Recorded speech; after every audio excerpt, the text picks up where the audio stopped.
So this is the last lecture for Chapter 21, and in it we'll look at the physiological buffer systems that will step in should the capacity of the chemical buffer systems be overwhelmed. And then finally we'll wrap up by looking at some of the acid-base imbalance issues that we can find in the human body. So let's hop right into it. The physiological buffer systems are there and will work to maintain homeostasis if the chemical buffer systems don't quickly bring the pH back into homeostasis. And so these two physiological systems, the respiratory excretion of carbon dioxide and renal excretion of hydrogen ions, are the second line of defense that we have in the body to maintain homeostasis and to resist any pH change.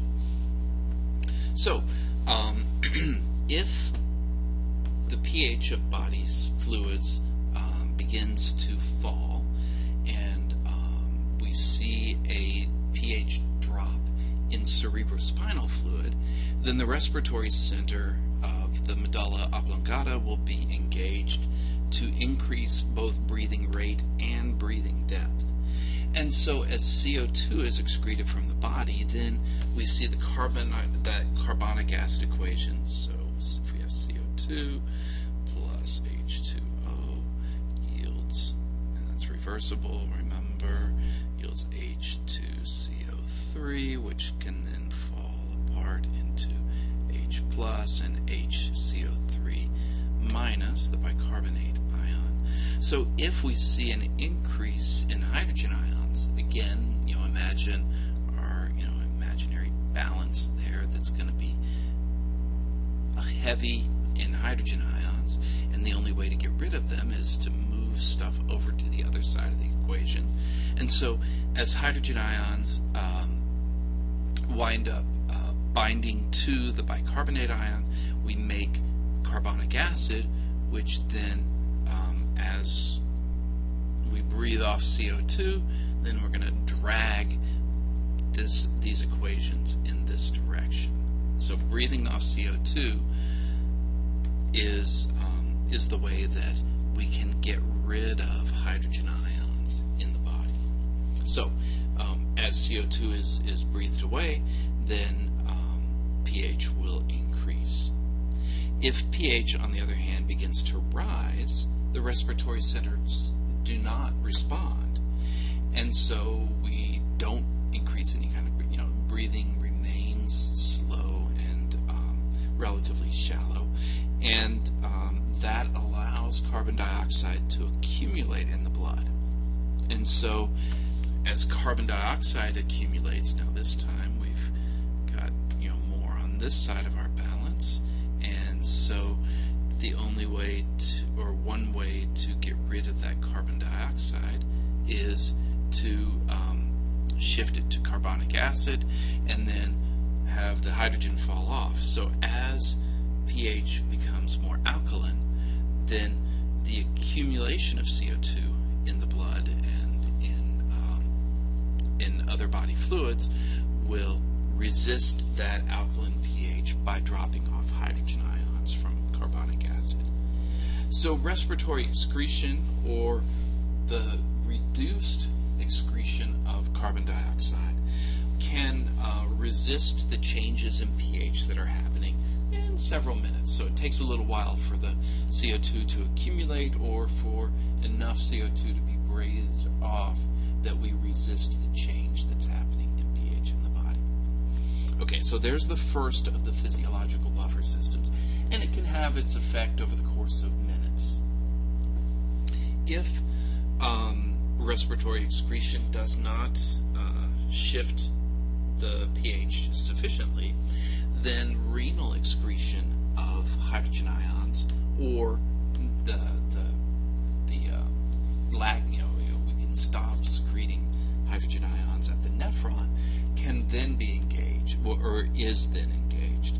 So then, if you recall from the last chapter, the nephron tubule is capable of secreting hydrogen ions from body fluids into the developing urine, so we can excrete those hydrogen ions via tubular secretion. So we can get rid of acid, remove acid from the body, but the nephron tubule can also reabsorb into the body bicarbonate ions, returning them from the developing urine and gathering them up in the body again. So, oops, I went the wrong direction.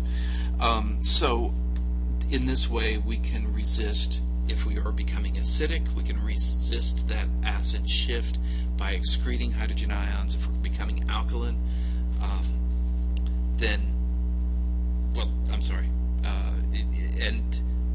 not if we're becoming alkaline, but we can also bring back in bicarbonate ions, which will help to also bind up hydrogen ions that are found in body fluids.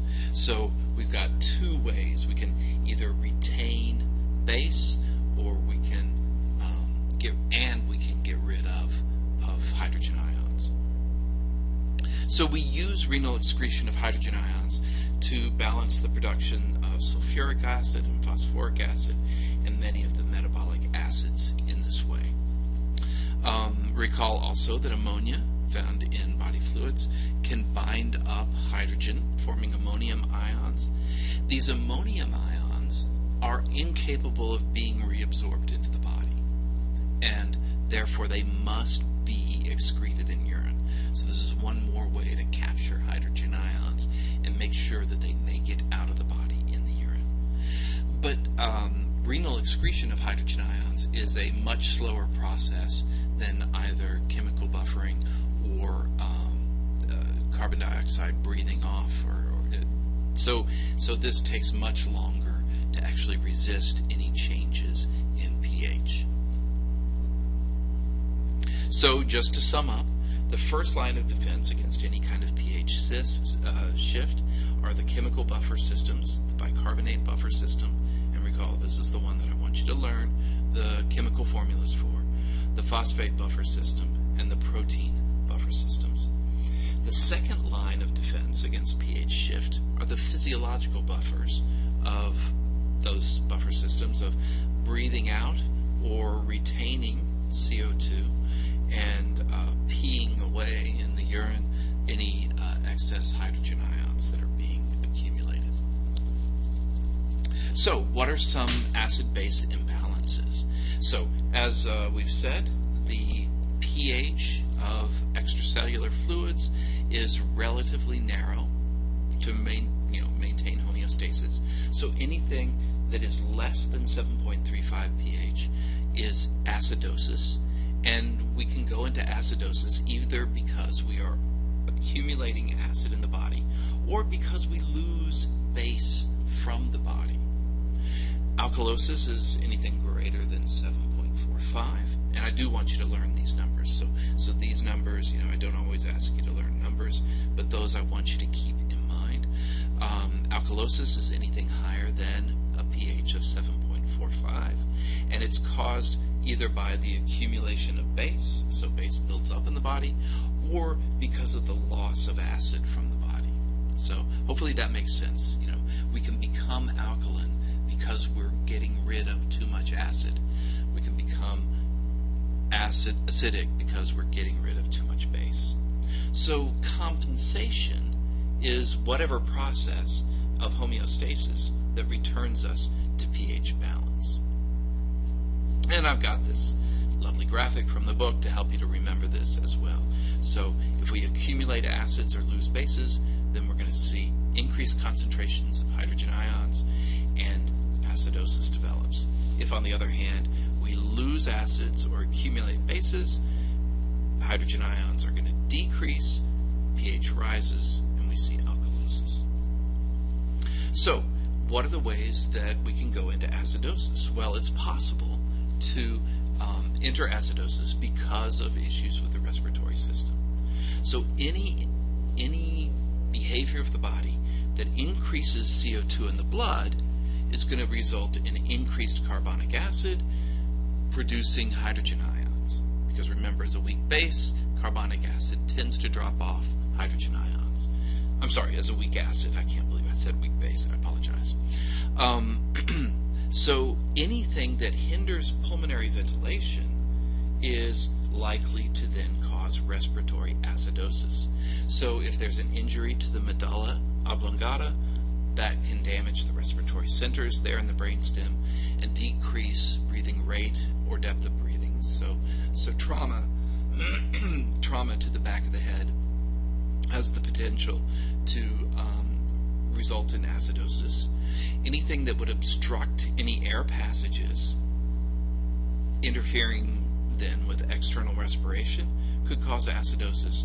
And diseases that interfere with the gas exchange in the lungs, so anything that reduces the respiratory membrane surface area, like emphysema, or prevents air from getting to that respiratory surface, like pneumonia, buildup of fluid, would prevent fresh air from making its way to the alveoli, then we could result in respiratory acidosis.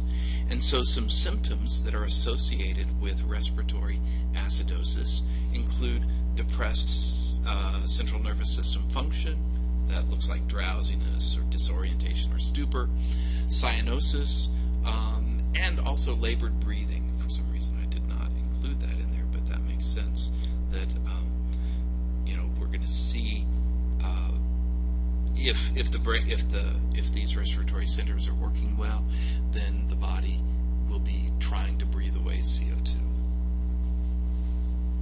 Metabolic acidosis can be caused by the accumulation of those metabolic acids or anything that causes us to lose base.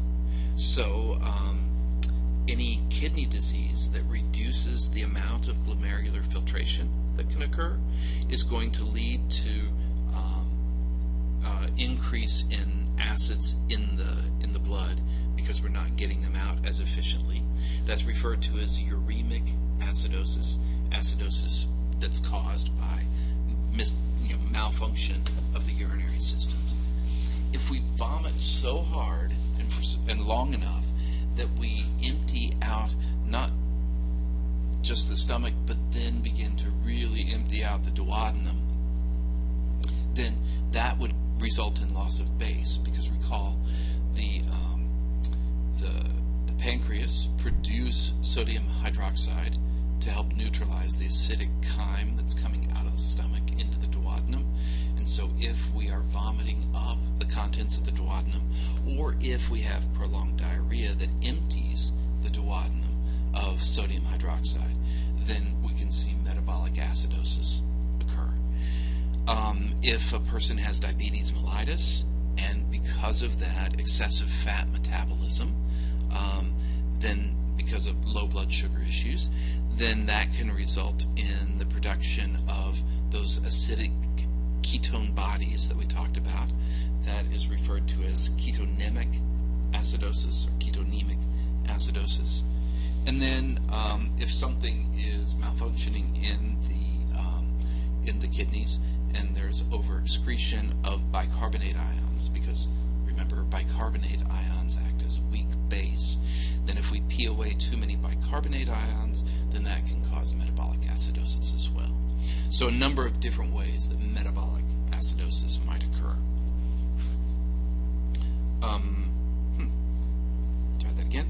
Okay, so how do we compensate for acidosis? Well, the chemical buffer systems are going to be involved trying to resist that acidic shift, especially protein buffering by hemoglobin if it's respiratory acidosis that's occurring. We'll see respiratory centers increasing respiratory rate and depth if they are functioning properly, and that would help to remove CO2, causing compensation. The loss of CO2 equals the loss of acid from the body, and the kidneys are going to produce a very acidic urine as a result of compensation for acidosis. Uncompensated acidosis, that is a drop in pH below 6.8, getting out of the survival zone.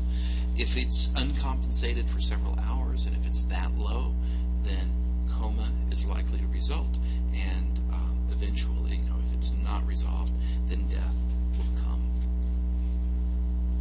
Okay, so alkalosis, the respiratory system can trigger alkalosis occurring.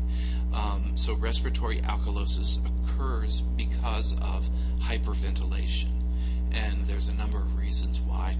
Over this very rapid, very shallow breathing could the body might do that. Anxiety can lead to hyperventilation.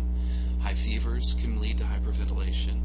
Overdose of aspirin and other salicylic medications can lead to hyperventilation, and low oxygen pressure at high altitudes can also, people are panting, trying to get oxygen, and in the process, hyperventilation might occur. So what are some symptoms associated with respiratory alkalosis? Lightheadedness, agitation, dizziness, tingling especially at the extremities, and also spontaneous tetanic contractions. So contractions of the muscles that are, that resemble tetany, where it's spontaneous and it's a strong contraction. Excessive carbon dioxide loss generally results in a reduction of stimulation at the respiratory centers. Remember, respiratory centers respond to low pH, high concentrations of hydrogen ions, and so if the body is in alkalosis, generally, then the respiratory system is going to reduce any stimulation that would cause that would stimulate breathing, and so that will generally slow respiratory rate over time and reduce carbon dioxide loss. Frequently, the local cure is to breathe into a paper bag and really help to build up CO2 in the blood, which will then push the body back toward the acidic end of the scale and resolve alkalosis. Metabolic alkalosis might occur if a person is losing lots of hydrogen ions or somehow gaining base. So prolonged vomiting that only empties the stomach. So lots of acids in the stomach, and if we vomit those acids away from the body, then we can drive the body into metabolic acidosis or alkalosis, or gastric lavage, that is any stomach pumping, can also, because we're losing hydrogen ions as the stomach contents are being emptied. The use of diuretics, so increasing the loss of urine will, or the loss of body fluids in the form of urine, can result in overexcretion of hydrogen ions, which would of course also make the body alkalotic. And then overuse of antacids, so sodium bicarbonate, using baking soda as an antacid, but overusing it, or something like Tums, which is calcium carbonate. That is an acid. Calcium carbonate, CaCO3. This should resemble a little bit the carbonic acid equation. If you combine that, if you take Tums, because you've got a sour stomach, you'll run a reaction that will produce or calcium ions and HCO3 minus, the bicarbonate ion. That should look a little bit familiar now. That can also then combine with another hydrogen ion to produce carbonic acid. So if we use too much Tums, calcium carbonate, then we can remove a lot of acid from the body, because for every calcium carbonate molecule that we ingest, 2 hydrogen ions are going to be neutralized. So how do we compensate then for alkalosis? How do we resolve alkalosis? Well, slowing breathing rate and depth. Usually this occurs because the respiratory centers are not being stimulated to cause more rapid breathing, and we can prevent the loss of hydrogen ions into urine, and that leads then to a more alkaline urine and the maintenance of hydrogen ions in the body.